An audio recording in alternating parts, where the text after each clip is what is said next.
नमस्कार। आप सभी का हार्दिक अभिनंदन। आइए पद्म पुराण के सृष्टि खंड के अगले अध्याय का पाठन आरंभ करते हैं।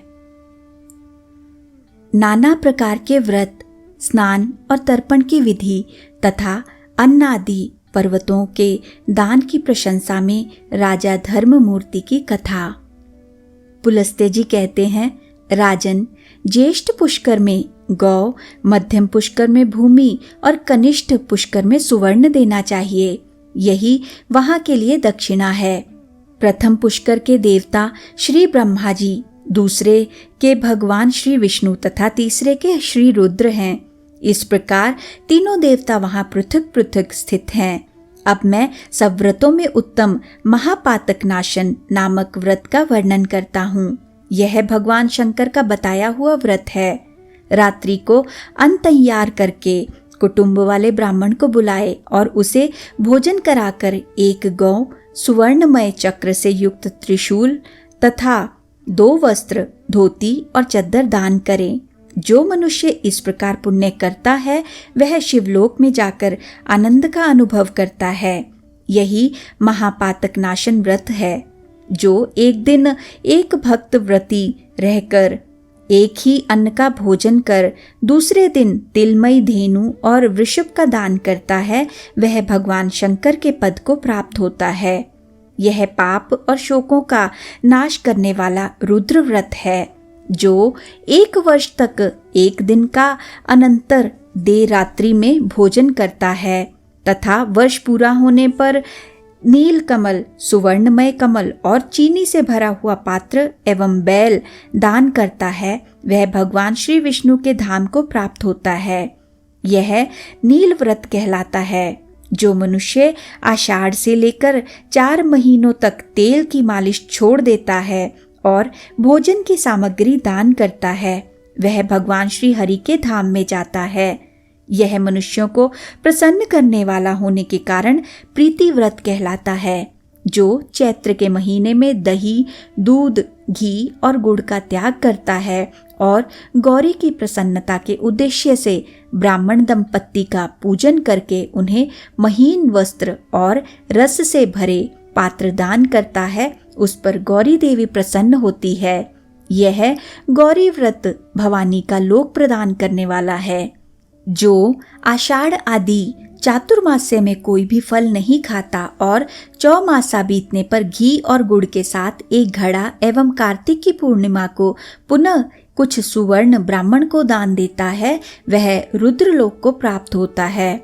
यह शिव व्रत कहलाता है। जो मनुष्य हेमंत और शिशिर में पुष्पों का सेवन छोड़ देता है तथा अपनी शक्ति के अनुसार सोने के 3 फूल बनवा कर फाल्गुन की पूर्णिमा को भगवान श्री शिव, श्री विष्णु की प्रसन्नता के लिए उनका दान करता है, वह परम पद को प्राप्त होता है। यह सौम्य व्रत कहलाता है।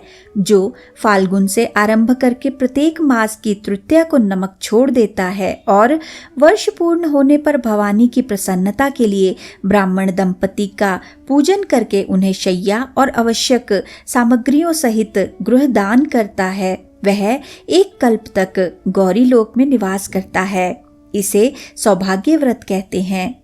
जो द्विज 1 वर्ष तक मौन भाव से संध्या करता है और वर्ष के अंत में घी का घड़ा, 2 वस्त्र, धोती और चद्दर, तिल और घंटा ब्राह्मण को दान करता है, वह सारस्वत लोक को प्राप्त होता है, जहां से फिर इस संसार में लौटना नहीं पड़ता। यह रूप और विद्या प्रदान करने वाला सारस्वत नामक व्रत है। प्रतिदिन गोबर का मंडल बनाकर उसमें अक्षतों द्वारा कमल बनाए, उसके ऊपर भगवान श्री शिव या श्री विष्णु की प्रतिमा रखकर उसे घी से स्नान कराए, फिर विधिवत पूजन करे। इस प्रकार जब 1 वर्ष बीत जाए तब सामगान करने वाले ब्राह्मण को शुद्ध सोने का बना हुआ 8 अंगुल का कमल और तिल की धेनु दान करें। ऐसा करने वाले पुरुष शिवलोक में प्रतिष्ठित होता है। यह सामव्रत कहा गया है। नवमी तिथि को एक भुक्त रहकर एक ही अन्न का भोजन करके कुमारी कन्याओं को भक्ति पूर्वक भोजन कराए और गौ, सुवर्ण, सिला हुआ अंगा, धोती, चद्दर तथा सोने का सिंहासन ब्राह्मण को दान करे। इससे वह शिवलोक को जाता है, अरबों जन्म तक स्वरूपवान होता है। शत्रु उसे कभी परास्त नहीं कर पाते। यह मनुष्य को सुख देने वाला वीर व्रत नाम का व्रत है। चैत्र से आरंभ कर 4 महीनों तक प्रतिदिन लोगों को बिना मांगे जल पिलाए और इस व्रत की समाप्ति होने पर अन्न वस्त्र सहित जल से भरा हुआ माट, तिल से पूर्ण पात्र और सुवर्ण दान करे। ऐसा करने वाला पुरुष ब्रह्मलोक में सम्मानित होता है। यह उत्तम आनंद व्रत है। जो पुरुष मांस का बिल्कुल परित्याग करके व्रत का आचरण करे और उसकी पूर्ति के निमित्त गौ तथा सोने का मृग दान करे, वह अश्वमेध यज्ञ का फल पाता है। इसका नाम अहिंसा व्रत है। 1 कल्प तक इसका फल भोग कर अंत में मनुष्य राजा होता है। माघ के महीने में सूर्योदय से पहले स्नान करके द्विज दंपति का पूजन करे तथा उन्हें भोजन कराकर यथाशक्ति वस्त्र और आभूषण दान दे। यह सूर्य व्रत है। इसका अनुष्ठान करने वाला पुरुष 1 कल्प तक सूर्य लोक में निवास करता है। आषाढ़ आदि 4 महीनों में प्रतिदिन प्रातः स्नान करे और फिर कार्तिक की पूर्णिमा के दिन ब्राह्मणों को भोजन कराकर गोदान दे, तो वह मनुष्य भगवान श्री विष्णु के धाम को प्राप्त होता है। यह विष्णु व्रत है। जो एक अयन से दूसरे अयन तक पुष्प और घृत का सेवन छोड़ देता है और व्रत के अंत में फूलों का हार, घी और घृत मिश्रित खीर ब्राह्मण को दान देता है, वह शिवलोक में जाता है। इसका नाम शील व्रत है। जो नित्य काल तक प्रतिदिन संध्या के समय दीप दान करता है तथा घी और तेल का सेवन नहीं करता, फिर व्रत समाप्त होने पर ब्राह्मण को दीपक, चक्र, शूल, सोना, धोती और चद्दर दान करता है, वह इस संसार में तेजस्वी होता है तथा अंत में रुद्रलोक को जाता है। यह दीप्ति व्रत है। जो कार्तिक से आरंभ करके प्रत्येक मास की तृतीया को रात के समय गौमूत्र में पकाई हुई जौ की लपसी खाकर रहता है और वर्ष समाप्त होने पर गोदान करता है, वह 1 कल्प तक गौरी लोक में निवास करता है तथा उसके बाद इस लोक में राजा होता है। इसका नाम रुद्र व्रत है। यह सदा कल्याण करने वाला है। जो 4 महीनों तक चंदन लगाकर छोड़ देता है तथा अंत में सीपी, चंदन, अक्षत और 2 श्वेत वस्त्र, धोती और चद्र ब्राह्मण को दान करता है, वह वरुण लोक को जाता है। यह दृढ़ व्रत कहलाता है। सोने का ब्रह्मांड बनाकर उसे तिल की ढेरी में रखे तथा मैं अहंकार रूपी तिल का दान करने वाला हूँ, ऐसी भावना करके घी से अग्नि को तथा दक्षिणा से ब्राह्मण को तृप्त करे। फिर माला, वस्त्र तथा आभूषणों द्वारा ब्राह्मण दंपति का पूजन करके विश्वात्मा की तृप्ति के उद्देश्य से किसी शुभ दिन को अपने शक्ति के अनुसार 3 तोले से अधिक सोना तथा तिल सहित ब्रह्मांड ब्राह्मण को दान करे। ऐसा करने वाला पुरुष पुनर्जन्म से रहित ब्रह्मपद को प्राप्त होता है। इसका नाम ब्रह्मव्रत है। यह मनुष्यों को मोक्ष देने वाला है। जो 3 दिन केवल दूध पीकर रहता है और अपनी शक्ति के अनुसार 1 तोले से अधिक सोने का कल्प वृक्ष बनवाकर उसे 1 सेर चावल के साथ ब्राह्मण को दान करता है, वह भी ब्रह्मपद को प्राप्त होता है। यह कल्प वृक्ष व्रत है। जो 1 महीने तक उपवास करके ब्राह्मण को सुंदर गौ दान करता है, वह भगवान श्री विष्णु के धाम को प्राप्त होता है। इसका नाम भीम व्रत है। जो 20 तोले से अधिक सोने की पृथ्वी बनाकर दान करता है और दिन भर दूध पीकर रहता है, वह रुद्रलोक में प्रतिष्ठित होता है। यह धनप्रद नामक व्रत है। यह 700 कल्पों तक अपना फल देता रहता है। माघ और चैत्र की तृतीया को गुड़ की गौ बनाकर दान करे। इसका नाम गुड़ व्रत है। इसका अनुष्ठान करने वाला पुरुष गौरी लोक में सम्मान पाता है। अब परम आनंद प्रदान करने वाले महाव्रत का वर्णन करता हूँ। जो 15 दिन उपवास करके ब्राह्मण को 2 कपिला गौएं दान करता है, वह देवता और असुरों से पूजित हो ब्रह्मलोक में जाता है तथा कल्प के अंत में सबका सम्राट होता है। इसका नाम प्रभाव्रत भी है। जो 1 वर्ष तक केवल एक ही अन्न का भोजन करता है और भक्ष्य पदार्थों के साथ जल का घड़ा दान करता है, वह कल्प पर्यंत शिवलोक में निवास करता है। इसे प्राप्ति व्रत कहते हैं। जो प्रत्येक अष्टमी को रात्रि में एक बार भोजन करता है और वर्ष समाप्त होने पर दूध देने वाली गौ का दान करता है, वह इंद्रलोक में जाता है। इसे सुगति व्रत कहते हैं। जो वर्षा आदि 4 ऋतुओं में ब्राह्मण को ईंधन देता है और अंत में घी तथा गौ का दान करता है, वह परब्रह्म को प्राप्त होता है। यह सब पापों का नाश करने वाला वैश्वानर व्रत है। जो 1 वर्ष तक प्रतिदिन खीर खाकर रहता है और व्रत समाप्त होने पर ब्राह्मण को 1 गाय और 1 बैल दान करता है, वह 1 कल्प तक लक्ष्मी लोक में निवास करता है। इसका नाम देवी व्रत है। जो प्रत्येक सप्तमी को 1 बार रात्रि में भोजन करता है और वर्ष समाप्त होने पर दूध देने वाली गौ दान करता है, उसे सूर्य लोक की प्राप्ति होती है। यह भानुव्रत है। जो प्रत्येक चतुर्थी को 1 बार रात्रि में भोजन करता है और वर्ष के अंत में सोने का हाथी दान करता है, उसे शिवलोक की प्राप्ति होती है। यह वैनायक व्रत है।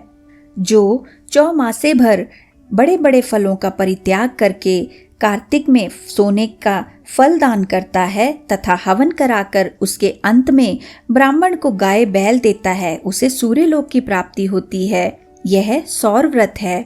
जो 12 द्वादशियों को उपवास करके अपनी शक्ति के अनुसार गौ, वस्त्र और सुवर्ण के द्वारा ब्राह्मणों की पूजा करता है, वह परम पद को प्राप्त होता है। यह विष्णु व्रत है। जो प्रत्येक चतुर्दशी को 1 बार रात में भोजन करता और वर्ष की समाप्ति होने पर 1 गाय और 1 बैल दान करता है, उसे रुद्रलोक की प्राप्ति होती है। इसे त्र्यंबक व्रत कहते हैं। जो 7 रात उपवास करके ब्राह्मण को घी से भरा हुआ घड़ा दान करता है, वह ब्रह्मलोक को प्राप्त होता है। इसका नाम वर व्रत है। जो काशी जाकर दूध देने वाली गौ का दान करता है, वह 1 कल्प तक इंद्रलोक में निवास करता है। यह मित्र व्रत है। जो 1 वर्ष तक तांबूल का सेवन छोड़कर अंत में गोदान करता है, वह वरुण लोक को जाता है। इसका नाम वारुण व्रत है। जो चांद्रायण व्रत करके सोने का चंद्रमा बनवाकर दान देता है, उसे चंद्रलोक की प्राप्ति होती है। यह चंद्र व्रत कहलाता है। जो ज्येष्ठ मास में पंचाग्नि तप कर अंत में अष्टमी या चतुर्दशी को सोने की गौ का दान करता है, वह स्वर्ग को जाता है। यह रुद्र व्रत कहलाता है। जो प्रत्येक तृतीया को शिव मंदिर में जाकर 1 बार हाथ जोड़ता है और वर्ष पूर्ण होने पर दूध देने वाली गौ दान करता है, उसे देवी लोक की प्राप्ति होती है। इसका नाम भवानी व्रत है। जो माघ भर गीला वस्त्र पहनता है और सप्तमी को गोदान करता है, वह कल्प पर्यंत स्वर्ग में निवास करके अंत में इस पृथ्वी पर राजा होता है। इसे तापक व्रत कहते हैं। जो 3 रात उपवास करके फाल्गुन की पूर्णिमा को घर का दान करता है, उसे आदित्य लोक की प्राप्ति होती है। यह धाम व्रत है। जो व्रत रहकर 3 संध्याओं में प्रातः, मध्याह्न और सायंकाल में भूषणों द्वारा ब्राह्मण दंपति की पूजा करता है, उसे मोक्ष मिलता है। यह मोक्ष व्रत है। जो शुक्ल पक्ष की द्वितीया के दिन ब्राह्मण को नमक से भरा हुआ पात्र, वस्त्र से ढका हुआ कांसे का बर्तन तथा दक्षिणा देता है और व्रत समाप्त होने पर गोदान करता है, वह भगवान श्री शिव के लोक में जाता है तथा 1 कल्प के बाद राजाओं का भी राजा होता है। इसका नाम सोमव्रत है। जो हर प्रतिपदा को 1 ही अन्न का भोजन और वर्ष समाप्त होने पर कमल का दान करता है, वह वैश्वानर लोक में जाता है। इसे अग्निव्रत कहते हैं। जो प्रत्येक दशमी को 1 ही अन्न का भोजन और वर्ष समाप्त होने पर 10 गौएं तथा सोने का दीप दान करता है, वह ब्रह्मांड का स्वामी होता है। इसका नाम विश्वव्रत है। यह बड़े बड़े पातकों का नाश करने वाला है। जो स्वयं कन्यादान करता तथा दूसरे की कन्याओं का विवाह करा देता है, वह अपनी 21 पीढ़ियों सहित ब्रह्मलोक में जाता है। कन्यादान से बढ़कर दूसरा कोई दान नहीं है। विशेषतः पुष्कर में और वहां भी कार्तिकी पूर्णिमा को जो कन्यादान करे, उनका स्वर्ग में अक्षय वास होगा। जो मनुष्य जल में खड़े होकर तिल की पीठी के बने हुए हाथी को रत्नों से विभूषित करके ब्राह्मण को दान देते हैं, उन्हें इंद्रलोक की प्राप्ति होती है। जो भक्ति पूर्वक इन उत्तम व्रतों का वर्णन पढ़ता और सुनता है, वह 100 मनवंतरों तक गंधर्वों का स्वामी होता है। स्नान के बिना ना तो शरीर ही निर्मल होता है और ना मन की ही शुद्धि होती है। अतः मन की शुद्धि के लिए सबसे पहले स्नान का विधान है। घर में रखे हुए अथवा तुरंत के निकाले हुए जल से स्नान करना चाहिए। किसी जलाशय या नदी का स्नान सुलभ हो तो और भी उत्तम है। मंत्रवेत्ता विद्वान पुरुष को मूल मंत्र के द्वारा तीर्थ की कल्पना कर लेनी चाहिए। ओम नमो नारायणाय, यह मूल मंत्र बताया गया है। पहले हाथ में कुश लेकर विधि पूर्वक आचमन करे तथा मन और इंद्रियों को संयम में रखते हुए बाहर भीतर से पवित्र रहे। फिर 4 हाथ का चौकोर मंडल बनाकर उसमें निम्नांकित वाक्यों द्वारा भगवती गंगा का आवाहन करे। गंगे, तुम भगवान श्री विष्णु के चरणों से प्रकट हुई हो। श्री विष्णु ही तुम्हारे देवता है, इसलिए तुम्हें वैष्णवी कहते हैं। देवी, तुम जन्म से लेकर मृत्यु तक समस्त पापों से मेरी रक्षा करो। स्वर्ग, पृथ्वी और अंतरिक्ष में कुल 3.5 करोड़ तीर्थ हैं। यह वायु देवता का कथन है। माता जानवी, वे सभी तीर्थ तुम्हारे भीतर मौजूद हैं। देवलोक में तुम्हारा नाम नंदिनी और नलिनी है। इनके सिवा दक्षा, पृथ्वी, सुभगा, विश्वकाया, शिवा, अमृता, विद्याधरी, महादेवी, लोक प्रसादिनी, क्षेमा, जानवी, शांता और शांति प्रदायिनी आदि तुम्हारे अनेकों नाम हैं। जहाँ स्नान के समय इन पवित्र नामों का कीर्तन होता है, वहाँ त्रिपथगामिनी भगवती गंगा उपस्थित हो जाती हैं। 7 बार उपयुक्त नामों का जप करके संपुट के आकार में दोनों हाथों को जोड़कर उनमें जल लें। 3, 4, 5 या 7 बार मस्तक पर डालें। फिर विधि पूर्वक मृतिका को अभिमंत्रित करके अपने अंगों में लगाएं। अभिमंत्रित करने का मंत्र इस प्रकार है। अश्व क्रांते रथ क्रांते विष्णु क्रांते वसुंधरे, मृति के हर में पापम यन्मया दुष्कृतम कृतम, उद्धृतासी वराहेण कृष्णेन शतबाहुना, नमस्ते सर्वलोकानां प्रभवारिणी सुव्रते। अर्थात वसुंधरे, तुम्हारे ऊपर अश्व और रथ चला करते हैं। भगवान श्री विष्णु ने भी वामन रूप से तुम्हें एक पैर से नापा था। मृति के मैंने जो बुरे कर्म किए हों, मेरे उन सब पापों को तुम हर लो। देवी, भगवान श्री विष्णु ने सैकड़ों भुजाओं वाले वराह रूप धारण करके तुम्हें जल से बाहर निकाला था। तुम संपूर्ण लोकों की उत्पत्ति के लिए अरणी के समान हो। सुव्रते, तुम्हें मेरा नमस्कार है। इस प्रकार मृतिका लगाकर पुनः स्नान करे। फिर विधिवत आचमन करके उठे और शुद्ध सफेद धोती एवं चद्दर धारण कर त्रिलोकी को तृप्त करने के लिए तर्पण करे। सबसे पहले ब्रह्मा, विष्णु, रुद्र और प्रजापति का तर्पण करे।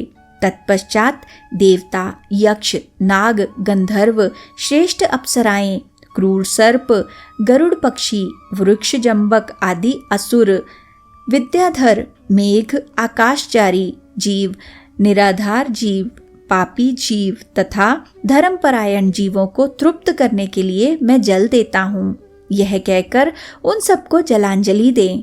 देवताओं का तर्पण करते समय यज्ञोपवीत को बाएं कंधे पर डाले रहें। तत्पश्चात उसे गले में माला की भांति कर लें और मनुष्यों, ऋषियों और ऋषिपुत्रों का भक्ति पूर्वक तर्पण करें। सनक, सनंदन, सनातन, कपिल, आसुर, वोडु और पंचशिख, ये सभी मेरे दिए जल से सदा तृप्त हों, ऐसी भावना करके जल दें। इसी प्रकार मरीचि, अत्रि, अंगिरा, पुलस्त्य, पुलह, क्रतु, प्रचेता, वशिष्ठ, भृगु, नारद तथा संपूर्ण देव ऋषियों एवं ब्रह्म ऋषियों का अक्षत सहित जल के द्वारा तर्पण करे। इसके बाद यज्ञोपवीत को दाएं कंधे पर करके बाएं घुटने को पृथ्वी पर टेक कर बैठें। फिर अग्निश्वात, सौम्य, हविष्यमान, ऊष्मप, सुकाली, बहिर्षद तथा आज्यप नाम के पितरों का तिल और चंदन युक्त जल से भक्ति पूर्वक तर्पण करे।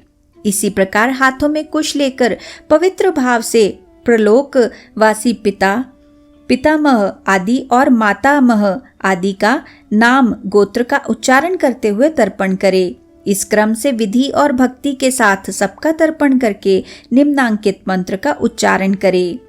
ये बांधवा बांधवा ये येन्य जन्मनि बांधवः ते तृप्तमखिला यान्तु येप्य स्मत्यों कांक्षिणीः। अर्थात जो लोग मेरे बांधव ना हो, जो मेरे बांधव हों तथा जो दूसरे किसी जन्म में मेरे बांधव रहे हों, वे सब मेरे दिए हुए जल से तृप्त हों। उनके सिवा और भी जो कोई प्राणी मुझसे जल की अभिलाषा रखते हों, वे भी तृप्त लाभ करें। ऐसा कहकर उनके उद्देश्य से जल गिराएं। तत्पश्चात विधि पूर्वक आचमन करके अपने आगे पुष्प और अक्षतों से कमल की आकृति बनाएं। फिर यत्न पूर्वक सूर्य देव के नामों का उच्चारण करते हुए अक्षत, पुष्प और रक्त चंदन मिश्रित जल से अर्घ्य दें। अर्घ्य दान का मंत्र इस प्रकार है। नमस्ते विश्वरूपाय, नमस्ते ब्रह्म रूपिणे, सहस्त्रशमे नित्यम नमस्ते सर्व तेजसे, नमस्ते रुद्र वपुषे, नमस्ते भक्तवत्सल, पद्मनाभ नमस्ते अस्तु कुंडलांगद भूषित, नमस्ते सर्वलोकेषु सुप्तांस्तान प्रतिबुध्यसे, सुकृतं दुष्कृतं चैव सर्वं पश्यसि सर्वदा, सत्यदेव नमस्ते अस्तु प्रसीद मम भास्कर, दिवाकर नमस्ते अस्तु प्रभाकर नमोस्तु ते। अर्थात भगवान सूर्य आप विश्वरूप और ब्रह्म स्वरूप हैं। इन दोनों रूपों में आपको नमस्कार है। आप सहस्त्रों किरणों से सुशोभित हैं, सबके तेज रूप हैं, आपको सदा नमस्कार है। भक्तवत्सल रुद्र रूपधारी आप परमेश्वर को बारंबार नमस्कार है। कुंडल और अंगद आदि आभूषणों से विभूषित पद्मनाभ आपको नमस्कार है। भगवन आप संपूर्ण लोकों के सोए हुए जीवों को जगाते हैं, आपको मेरा प्रणाम है। आप सदा सबके पाप पुण्य को देखा करते हैं। सत्यदेव आपको नमस्कार है। भास्कर मुझ पर प्रसन्न होइए। दिवाकर आपको नमस्कार है। प्रभाकर आपको नमस्कार है। इस प्रकार सूर्य देव को नमस्कार करके 3 बार उनकी प्रदक्षिणा करें। फिर द्विज, गौ और सुवर्ण का स्पर्श करके अपने घर में जाएं और वहां भगवान की पावन प्रतिमा का पूजन करें। तदनंतर भगवान को भोग लगाकर बलि वैश्वदेव करने के पश्चात पहले ब्राह्मणों को भोजन करा, पीछे स्वयं भोजन करें। इस विधि से नित्य कर्म करके समस्त ऋषियों ने सिद्धि प्राप्त की है। पुलस्त्य जी कहते हैं, राजन, पूर्व काल की बात है। बृहर्त नामक कल्प में धर्ममूर्ति नाम के एक राजा थे, जिनकी इंद्र के साथ मित्रता थी। उन्होंने सहस्त्रों दैत्यों का वध किया था। सूर्य और चंद्रमा भी उनके तेज के सामने प्रभाहीन जान पड़ते हैं। उन्होंने सैकड़ों शत्रुओं को परास्त किया था। वे इच्छानुसार रूप धारण कर सकते थे। मनुष्यों से उनकी कभी पराजय नहीं हुई थी। उनकी पत्नी का नाम था भानुमति। वह त्रिभुवन में सबसे सुंदरी थी। उसने लक्ष्मी की भांति अपने रूप से देव सुंदरियों को भी मात कर दिया था। भानुमति ही राजा की पटरानी थी। वे उसे प्राणों से भी बढ़कर मानते थे। एक दिन राजसभा में बैठे हुए महाराज धर्ममूर्ति ने विस्मय विमुग्ध हो अपने पुरोहित मुनिश्रेष्ठ वशिष्ठ को प्रणाम करके पूछा, भगवन, किस धर्म के प्रभाव से मुझे सर्वोत्तम लक्ष्मी की प्राप्ति हुई है? मेरे शरीर में जो सदा उत्तम और विपुल तेज भरा रहता है, इसका क्या कारण है? वशिष्ठ जी ने कहा, राजन, प्राचीन काल में एक लीलावती नाम की वेश्या थी जो सदा भगवान शंकर के भजन में तत्पर रहती थी। एक बार उसने पुष्कर में चतुर्दशी को नमक का पहाड़ बनाकर सोने की बनी देव प्रतिमा के साथ विधि पूर्वक दान किया था। शुद्ध नाम का एक सुनार था जो लीलावती के घर में नौकर का काम करता था। उसी ने बड़ी श्रद्धा के साथ मुख्य मुख्य देवताओं की सुवर्णमयी प्रतिमाएं बनाई थी जो देखने में अत्यंत सुंदर तथा शोभा संपन्न थी। धर्म का काम समझकर उसने उन प्रतिमाओं के बनाने की मजदूरी नहीं ली थी।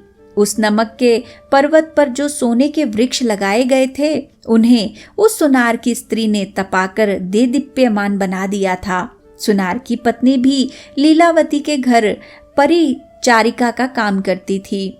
उन्हीं दोनों ने ब्राह्मणों की सेवा से लेकर सारा कार्य संपन्न किया था। तदनंतर दीर्घ काल के पश्चात लीलावती वैश्या सब पापों से मुक्त होकर शिवजी के धाम को चली गई तथा वह सुनार जो दरिद्र होने पर भी अत्यंत सात्विक था और जिसने वैश्या से मजदूरी नहीं ली थी, आप ही हैं। उसी पुण्य के प्रभाव से आप सातों द्वीपों के स्वामी तथा हजारों सूर्यों के समान तेजस्वी हुए हैं। सुनार की ही भांति उसकी पत्नी ने भी सोने के वृक्षों और देव मूर्तियों को कांतिमान बनाया था, इसलिए वही आपकी महारानी भानुमति हुई। प्रतिमाओं को जगमग बनाने के कारण महारानी का रूप अत्यंत सुंदर हुआ है और उसी पुण्य के प्रभाव से आप मनुष्य लोक में अपराजित हुए हैं तथा आपको आरोग्य और सौभाग्य से युक्त राजलक्ष्मी प्राप्त हुई है। इसलिए आप भी विधि पूर्वक धान्य पर्वत आदि 10 प्रकार के पर्वत बनाकर उनका दान कीजिए। पुलस्त्य जी कहते हैं, राजा धर्ममूर्ति ने बहुत अच्छा कहकर वशिष्ठ जी के वचनों का आदर किया और अनाज आदि के पर्वत बनाकर उन सब का विधि पूर्वक दान किया। तत्पश्चात वे देवताओं से पूजित होकर महादेव जी के परम धाम को चले गए। जो मनुष्य इस प्रसंग का भक्ति पूर्वक श्रवण करता है वह भी पाप रहित हो स्वर्ग लोक में जाता है। राजन, अन्नादि पर्वतों के दान का पाठ मात्र करने से दुस्वप्नों का नाश हो जाता है। फिर जो इस पुष्कर क्षेत्र में शांत चित्त होकर सब प्रकार के पर्वतों का स्वयं दान करता है, उसको मिलने वाले फल का क्या वर्णन हो सकता है। इसी के साथ आज के सुंदर पाठन को हम यहीं पे विराम देते हैं और अगले अध्याय के पाठन के लिए हमारे साथ फिर से जुड़िएगा। आइए साथ मिलकर विष्णु जी के इस सुंदर मंत्र से आज के पाठन का समापन करते हैं। ओम नमो भगवते वासुदेवाय। ओम नमो भगवते वासुदेवाय। ओम नमो भगवते वासुदेवाय। ओम नमो भगवते वासुदेवाय। ओम नमो भगवते वासुदेवाय। ओम नमो भगवते वासुदेवाय। ओम नमो भगवते वासुदेवाय। धन्यवाद।